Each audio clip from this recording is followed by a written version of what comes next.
Hello friends, you all are welcome again in your channel The Literary Arena. I am Dinanath Kumar and today we shall discuss periods of English literature in this video. Dear friends, English literature में बहुत सारी periods आए, उनका time duration अलग अलग था।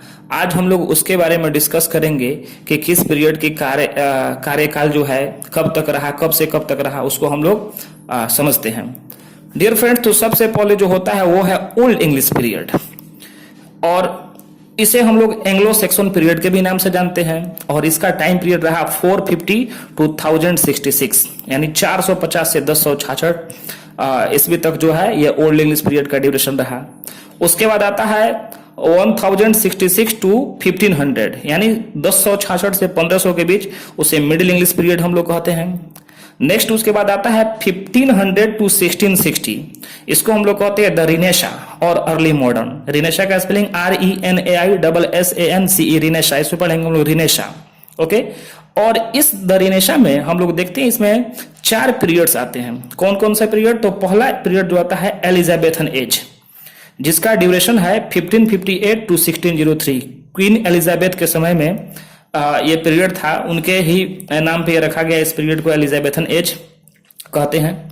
1558 से 1603। उसके बाद आता है 1603 से 1625, जिसको जैकोबियन एज कहते हैं।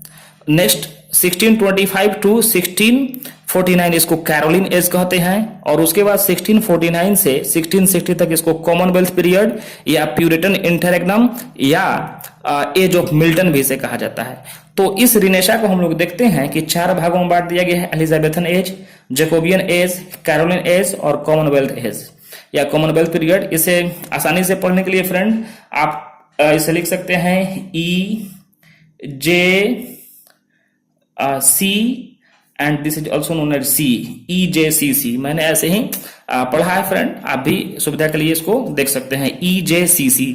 That means Elizabethan, Jacobean, Caroline and Commonwealth. Okay, next period आता है 1660 से 1785 तक, जिसे हम लोग न्यू क्लासिकल पीरियड कहते हैं। और इस न्यू क्लासिकल पीरियड में 2 जो हैं पीरियड्स हैं इंपॉर्टेंट, देखिए, द रेस्टोरेशन पीरियड और द अगस्टन एज। और उसके बाद जो है एक बड़ा एज है द एज ऑफ सेंसिबिलिटी, और इसे एज ऑफ जॉनसन भी कहते हैं, JOHNSON। Johnson means doctor Samuel Johnson, उनके नाम पे पड़ा।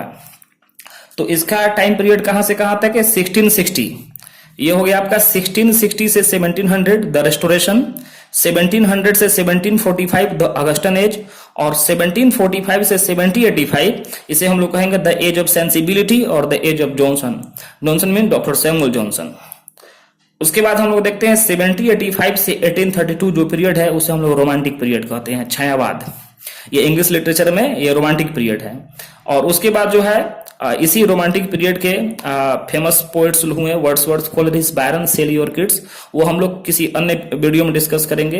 ये रोमांटिक्स कौन कौन थे, फर्स्ट जनरेशन, सेकंड जनरेशन के बारे में बात की जाएगी। दूसरा पीरियड इसमें आता है 1832 से 1901, जिसे द विक्टोरियन पीरियड कहते हैं। क्वीन विक्टोरिया के नाम पर इस पीरियड को रखा गया, 1832 से लेकर 1901 तक। और इस विक्टोरियन पीरियड में 2 छोटे छोटे पीरियड हैं, जिसका एक का नाम है प्री रेफलाइट्स, इसको हम लोग शॉर्टकट में PR से इंडिकेट कर सकते हैं सुविधा के लिए। और एक जो है एस्थेटिसिज्म एंड डेकाडेंस, जिसका पीरियड है 1880 टू 1901, इसको हम लोग शॉर्टकट में AD लिख सकते हैं याद करने के लिए।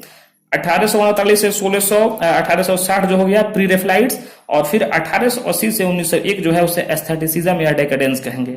ये इसमें कुछ गैप है फ्रेंड्स, तो इसके बारे में आप अन्य बुक्स में भी देख सकते हैं। 1901 से 1945 जो है उसे द मॉडर्न पीरियड कहते हैं। और इस मॉडर्न पीरियड में देखेंगे 1901 से 1914 तक इसे एडवर्डियन पीरियड कहते हैं, एडवर्ड के नाम पर पड़ा। और 1914 से लेकर 1939 तक यह है द जॉर्जियन पीरियड।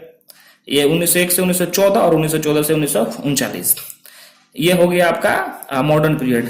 इसे EG आप लोग कर सकते हैं, EG याद रखने के लिए। और 1945 से 1970 का जो पीरियड हुआ उसे द पोस्ट वार पीरियड कहते हैं, क्योंकि 1939 से 1945 तक सेकेंड वर्ल्ड वार था, और उसके बाद के पीरियड को द पोस्ट वार पीरियड कहेंगे। पोस्ट मीन्स बाद। एंड 1970 से आगे हम लोग ऑनवर्ड्स बढ़ते हैं तो इसको द पोस्ट मॉडर्न पीरियड कहते हैं। तो ये these are the different periods of English literature. I hope you can understand very well. Dear friends, हम लोग मिलते हैं नेक्स्ट वीडियो में। तब तक के लिए धन्यवाद। मेरे चैनल को सब्सक्राइब करें, वीडियो को अधिक से अधिक शेयर करें, लाइक करें। थैंक यू वेरी मच अपना कीमती वक्त देने के लिए। Thank you friends.